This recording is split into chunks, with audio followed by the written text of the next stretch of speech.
Olá pessoal, vamos aqui mais um bloco, vamos continuar a falar das licenças. Qual que será a próxima? Licença para prestar o serviço militar. Pode ser, gente, que o servidor esteja trabalhando, exercendo sua atividade e ele seja convocado, de maneira compulsória a realizar lá o serviço militar. Essa licença é sem remuneração, tá bom? O servidor vai receber o valor, a contraprestação pecuniária do cargo ocupado por ele lá no serviço militar, tá bom? Gente, para questão de prova, você vai anotar dessa forma que eu te falei, perfeito? No entanto, o Tribunal de Contas entende que o servidor ele vai poder optar entre o valor da atividade militar e o valor recebido ali na sua remuneração no cargo público, tá? Mas, por enquanto, nós vamos aqui marcar conforme a lei. Se, por acaso, em sua prova vier citando o entendimento do Tribunal de Contas, aí tudo bem, você vai pensar conforme o tribunal. Agora, se vier lá, obviamente, sem fazer qualquer referência a Tribunal de Contas, nós vamos ficar com o texto da lei, viu, gente? A lei é a fonte primeira, não é isso? Do direito administrativo. Agora vamos então, próxima licença, ó. Então, para atender a obrigações concernentes ao serviço militar, diz assim: ao funcionário que for convocado para o serviço militar e outros encargos de segurança nacional, será concedida licença, olha o detalhe, sem vencimento ou remuneração. O funcionário desincorporado, então acabou o serviço militar, reassumirá imediatamente o exercício, então tem que voltar imediatamente a trabalhar, sob pena de demissão por abandono do cargo, se a ausência exceder a 30 dias. Então, gente, quando acabar o serviço militar, o que a lei diz que tem que voltar? E se não voltar e não tiver qualquer justificativa, aí no caso ele vai ser demitido por abandono de cargo, viu? Agora, gente, quando a desincorporação se verificar em local diverso da sede, os prazos para apresentação serão os previstos no artigo 60. Aqui, gente, o artigo 60, ele trata do exercício do servidor. Qual que é o prazo para entrar em exercício? 30 dias, não é isso? Podendo ser prorrogado por mais 30 dias. Então, a partir do momento que ocorrer a desincorporação, o término do serviço militar, e o servidor estiver em outra cidade, em outro estado ou mesmo em outro país, ele tem o período de 30 dias, podendo ser prorrogado por mais 30 para se apresentar na sede, no caso, para voltar a trabalhar. Gente, licença para tratar de interesses particulares. Olha a primeira característica. Depois de 5 anos de exercício, essa licença ela pode ser concedida dentro do estágio probatório? Não, né, gente? O período do estágio probatório é de 3 meses, viu? É o mesmo período que consta na estabilidade. Então, lembrem sua prova. Durante os 3 primeiros anos, o servidor será avaliado no estágio probatório e será avaliado também para adquirir a sua estabilidade, viu? Então, gente, só pode requerer a licença após 5 anos. Então, já acabou o estágio probatório há tempos, não é? A partir do momento que o servidor realizar o pedido, gente, a administração vai avaliar se concede ou não a licença para tratar de interesses particulares. Então, vamos aqui, ó. Então, depois de 5 anos de exercício, o funcionário poderá, tá vendo esse poderá aqui, ó? É uma atividade discricionária, não é? Oportunidade e conveniência da administração. Obter licença sem vencimento ou remuneração para tratar de interesses particulares pelo prazo máximo de 2 anos. Poderá ser negada a licença quando o afastamento do funcionário for inconveniente ao interesse público. É aquilo que eu já falei, que a administração vai avaliar se concede ou não. A licença poderá ser gozada parceladamente a juízo da autoridade, desde que dentro do período de 3 anos. Ó. Então, nós vimos que a licença tem um período máximo de 2 anos. Então, durante o período aqui de 3 anos, né, o servidor vai ter que tirar obrigatoriamente os 2 anos. Exemplo, pode ser assim, ó, ele fica de licença durante 1 ano, aí volta, trabalha e fica de licença por mais 1 ano. Ó. Aí ele vai atender, sim, o parágrafo 1º. Aí, continuando, parágrafo 4º, ó. O funcionário poderá desistir da licença a qualquer tempo, reassumindo o exercício em seguida. Aqui, gente, pode o servidor solicitar, não é isso, a revogação do ato que concedeu a licença para tratar de interesses particulares, ou pode ser de ofício pela própria administração, viu? Aqui, gente, geralmente quando o servidor ele quer morar fora do Brasil, ou o servidor quer voltar a estudar para concurso público, né? Aí, né, justifica, sim, o pedido aqui da licença para tratar de interesses particulares, viu? Então, o serviço público está te atrapalhando naquele momento da sua vida. Ao invés de você pedir exoneração, não é isso? Porque gera um rompimento total do vínculo com a administração, pede uma simples licença para tratar de interesses particulares. Agora, olha o 204, ó. Só poderá ser concedida nova licença depois de decorridos 5 anos do término da anterior, tá bom? Então, uma licença e outra, o servidor deve cumprir o prazo ali de 5 anos de efetivo exercício. Agora, licença funcionária casada com funcionário militar. Então, aqui nós temos a servidora do Estado e, do outro lado, o cônjuge, que ele é um militar. Então, ele é um militar, tá vendo? Aqui é o cônjuge, né? Aqui é o homem. Então, ele é um militar. Aí vamos considerar, gente, que ambos moram ali na capital. Só que esse que é militar, ele foi removido, ele vai ter exercício agora lá no estado do Rio Grande do Norte. Então, ele vai exercer sua atividade lá no Rio Grande do Norte. O que essa servidora aqui pode fazer? Pedir a licença, né, para acompanhar o seu cônjuge que foi deslocado para outra sede no interesse da administração para praticar atividade militar. Então, vamos lá. A funcionária casada com funcionário estadual ou com militar terá direito à licença, sem vencimento ou remuneração. Quando o marido for mandado servir, independentemente de solicitação, em outro ponto do território do Estado ou do território nacional ou mesmo no estrangeiro.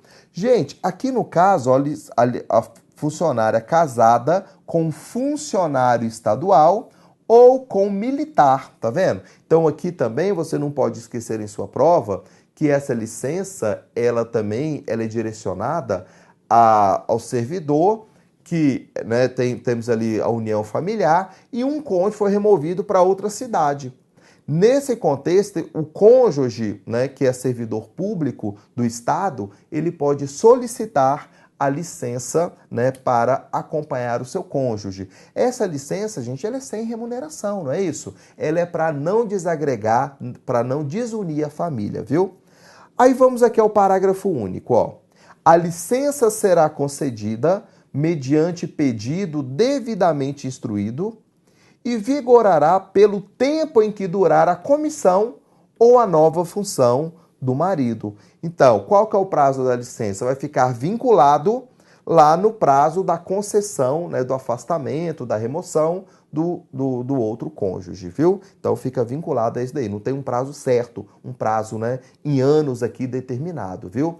Se por acaso um cônjuge ficar removido lá durante 10 anos, essa licença ela vai durar 10 anos, tá vendo? Se ficar 20 anos, ok, essa licença vai durar por 20 anos. Depois, o servidor ele volta a exercer normalmente as suas atividades.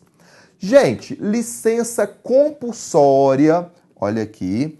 O funcionário ao qual se possa atribuir condições de fonte de infecção de doença transmissível poderá ser licenciado enquanto durar essa condição, a juízo da autoridade sanitária competente e na forma prevista no regulamento. Então, se o funcionário estiver com uma infecção, né, ou infecção de doença transmissível, ele ficará de licença do seu cargo e de maneira compulsória, obrigado.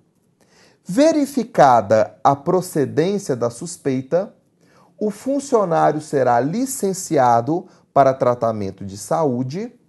Aí, continuando, né? Na forma prevista no artigo 9.1, considerando-se incluídos no período da licença os dias de licenciamento compulsório. Então, gente, aqui é quando a administração determina que o servidor entre de licença para ele não transmitir a doença que é portador para os outros colegas de trabalho. Quando não positivada a moléstia, deverá o funcionário retornar ao serviço, considerando-se como de efetivo exercício para todos os efeitos legais o período da licença compulsória. Então vamos imaginar que a junta médica desconfia que o servidor esteja ali com uma doença, né, que pode ser transmitida aos outros colegas da repartição. Pode, então, a administração, naquele momento, já determinar a licença ao servidor. Aí faz os exames, né, exame de sangue, todos os exames necessários. Se por acaso constar posteriormente que o servidor não tem essa infecção, né, transmissível, aí ele volta a trabalhar normalmente, viu? Aí vamos lá então, gente. Próximo, licença prêmio. O funcionário terá direito, como prêmio de assiduidade, a licença de 90 dias em cada período de 5 anos de exercício ininterrupto, em que não haja sofrido qualquer penalidade administrativa. Então, olha que direito interessante que você vai ter no estado de São Paulo, gente. A licença prêmio. Então, você vai ganhar um prêmio por ter comparecido ao trabalho, né? Ah, professor, então você tô com inveja sim, porque na União não existe essa licença, viu? Aqui ainda a licença consta no regime jurídico dos servidores, né, do estado de São Paulo. Então, um ótimo benefício, viu?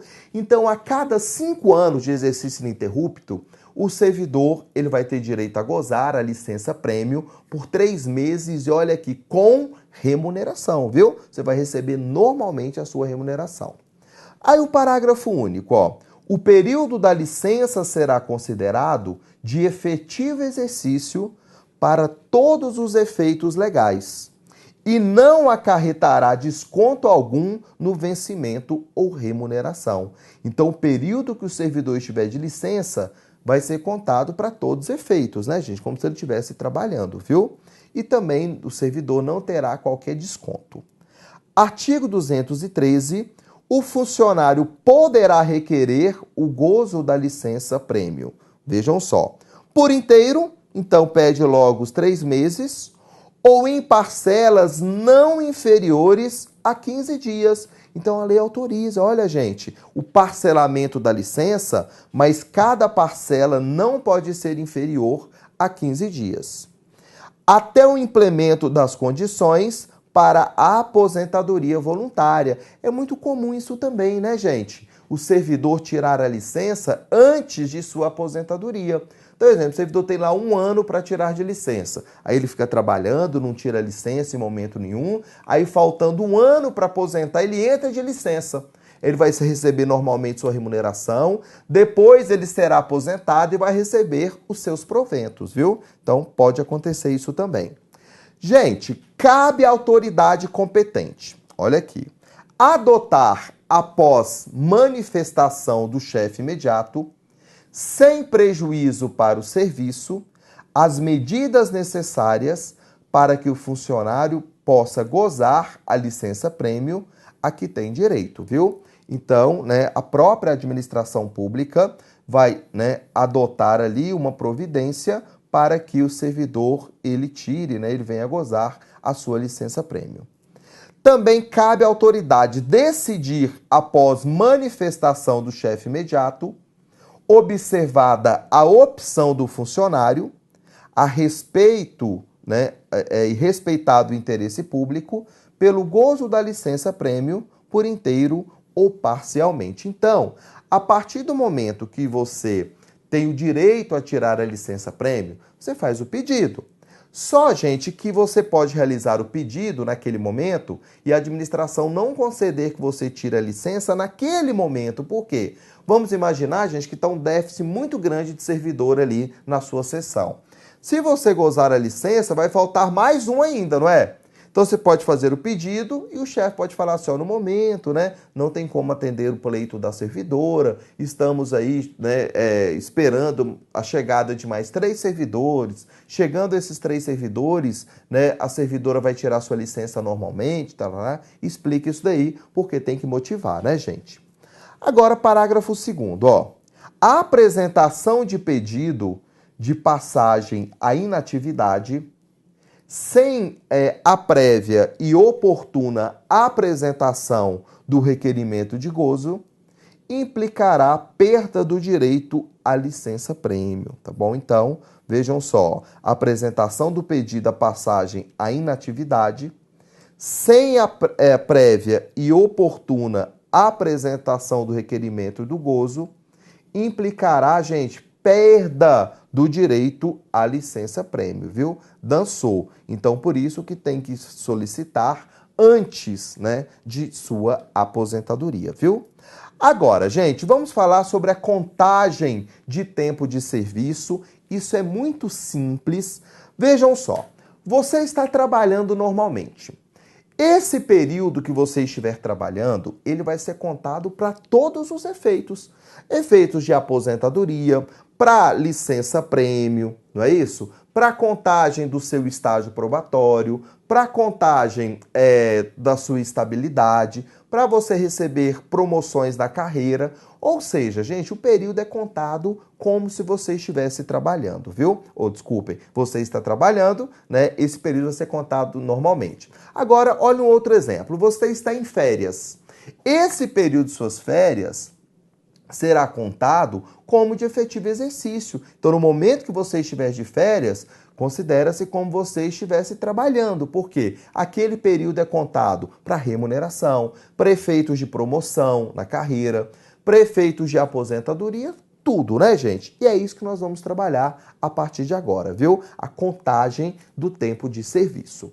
Artigo 76, ó. O tempo de serviço, assim considerado, o exclusivamente prestado ao Estado e suas autarquias, será contado singelamente para todos os fins. Tá vendo? Então, o tempo que você trabalhou no serviço público, no Estado ou então em qualquer autarquia, ele será contado para todos os fins, viu? Aqui o Estado de São Paulo, né, gente? Então, você trabalhou no Estado de São Paulo, ou então numa autarquia, obviamente, do Estado de São Paulo, aquele período será contado para todos os efeitos. Parágrafo único, ó.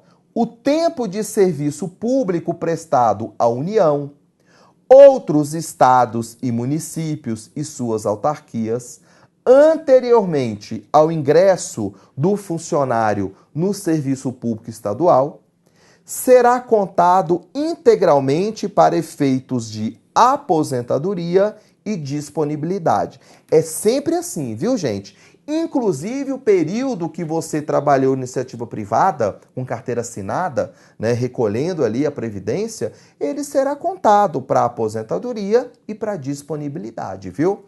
Então vamos considerar, gente, você trabalhou na iniciativa privada, ou então você já trabalhava em outro órgão da União, de outro estado ou então de município, e agora passou no concurso do Estado de São Paulo, aquele período que você contribuiu, ele será contado então para efeitos de aposentadoria e para disponibilidade, viu? Que é aquele valor ali proporcional que o servidor fica recebendo quando o cargo dele for extinto e ele for estável e ficar em disponibilidade.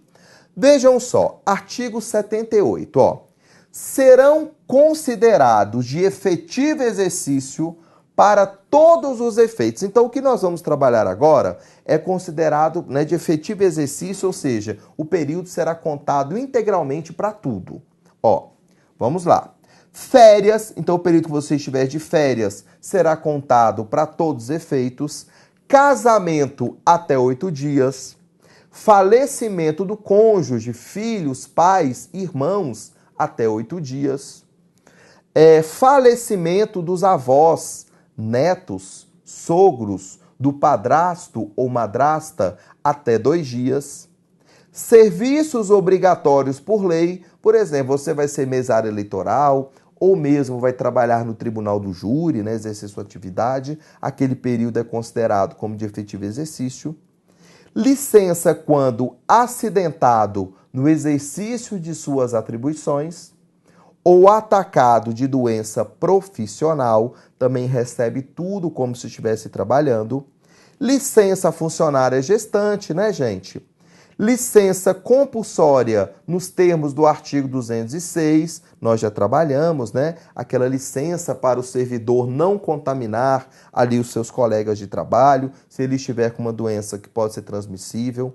Licença prêmio, tá vendo? Faltas abonadas, o servidor faltou e depois conseguiu comprovar, aquele tempo será contado para todos os efeitos. Olha aqui, gente, missão ou estudo dentro do Estado, em outros pontos do território nacional ou mesmo no estrangeiro. Então, se você for participar de uma missão ou realizar um estudo, seja no Brasil ou no exterior, aquele período será contado para todos os efeitos. Para doar sangue, viu, gente? Também tem um dia para doar sangue, né? Trânsito em decorrência de mudança de sede de exercício, desde que não exceda o prazo de 8 dias. Então, o servidor, ele vai ter que mudar de sede, né? Ele tem um período de trânsito, na verdade. Se não exceder o prazo de 8 dias, aquele período será contado para todos os efeitos. Provas de competições desportivas nos termos do item 1, ou seja, aquela licença com remuneração, aquele afastamento. E também a licença paternidade, né, gente? O servidor foi pai, ele entra de licença e aquele período é contado, né, para todos os efeitos, viu? Como se ele estivesse trabalhando normalmente, tá bom? Artigo 83, gente, diz assim, ó. Para efeitos de aposentadoria, será contado o tempo em que o funcionário esteve em disponibilidade. Por quê? Mesmo se o funcionário estiver em disponibilidade, ele vai receber proporcionalmente e aquele período vai ser contado para uma nova aposentadoria ou uma nova disponibilidade. Por quê, gente? Ele está contribuindo, não está? Mesmo que ele esteja recebendo menos, né, um valor menor do que sua remuneração normal, e isso é certo que vai acontecer, ele está recolhendo sim para a Previdência, viu? E aquele tempo vai ser contado, né, para efeitos de aposentadoria. Gente, vamos falar agora sobre a estabilidade que consta no artigo 217 da lei que estamos trabalhando. No entanto, nesse momento aqui, nós não vamos dar atenção à lei número 10.261 de 68. Nós vamos deixar ela de lado, porque ela está desatualizada, e nós vamos diretamente trabalhar, né, o texto constitucional, viu? Então, agora, nós vamos trabalhar a estabilidade com fundamento no artigo 41 da Constituição, que é o que você tem que levar para a sua prova, viu? E é bem simples, gente. Olha o 41, ó. São estáveis, após 3 anos de efetivo exercício, os servidores nomeados para cargo de provimento efetivo. Então, gente, só adquire estabilidade o servidor efetivo, não é? Em virtude de concurso público. Perfeito. Agora, gente, o servidor público estável só perderá o cargo. Olha aqui o primeiro. Em virtude de sentença judicial transitada em julgado. Então, quer dizer, gente, aqui, por uma sentença judicial, o servidor ele pode ser demitido, ele pode perder o cargo público e detalhe, viu? Tem que esperar transitar em julgado, que é aquela sentença que não cabe mais recurso. Também, mediante processo administrativo, em que lhe seja assegurada ampla defesa, então, por meio de um PAD, de um processo administrativo, o servidor pode muito bem ser demitido e nós vamos trabalhar posteriormente as características, né, aí do processo administrativo. Gente, mediante procedimento de avaliação periódica de desempenho. Então, gente, mediante uma avaliação periódica de desempenho, o servidor pode perder o cargo público sim, mesmo após adquirir a estabilidade. Então aqui, mesmo após a estabilidade, o servidor ele vai continuar sendo avaliado, gente. Aqui é para atender o princípio de eficiência dentro da administração pública, para o servidor não ficar se escondendo através do manto aqui da estabilidade, né, e não realizar um bom serviço para a coletividade posteriormente. Então, mesmo após a estabilidade, né, adquirir estabilidade, o servidor ele continuará sendo avaliado, mas olha aqui, gente, na forma de lei complementar. Então, precisa de uma regulamentação. Aqui, então, a lei pede uma outra lei para explicar, para detalhar como que vai ser essa avaliação, viu? Aqui nós temos o exemplo do princípio da reserva legal, né, gente? Quando a Constituição exige a edição de uma outra lei, aí teremos, né? Aí ocorre, então, o princípio da reserva legal. E detalhe, ó, assegurada sempre a ampla defesa. E, por fim, como condição para aquisição da estabilidade, é obrigatória a avaliação especial de desempenho por comissão instituída para essa finalidade. Então, gente, para o servidor adquirir a sua estabilidade, tem que transcorrer o período de 3 anos, sim, mas também o servidor ele tem que ser aprovado em avaliação especial de desempenho. Então, 2 requisitos para adquirir a estabilidade, viu? 3 anos de exercício, bem como também a aprovação nessa avaliação especial de desempenho. Gente, chegamos ao fim, né, de mais um bloco. Próximo bloco nós vamos aí trabalhar já o regime, né, de previdência do servidor e vamos trabalhar também algumas questões sobre o que nós trabalhamos até agora, viu? Até o próximo bloco. Dê uma descansadinha agora, eu sei que você já está estudando há bastante tempo, não é? Então descanse aí 10, 20 minutos, né? Refresque um pouquinho, tome uma água, dê uma voltinha e venha logo que eu estou te esperando, viu? Gente, continue da forma que você está fazendo, viu? Sua aprovação é certa. Eu sei que é difícil, sim, o que você está passando nesse momento, mas eu sei também como será gratificante para você a sua aprovação, viu? Só depende de você. Você não precisa de favor de ninguém, não precisa de ter qualquer padrinho, não é verdade? É você e ponto final, viu? Confie que vai dar certo, tá bom? Até o próximo bloco.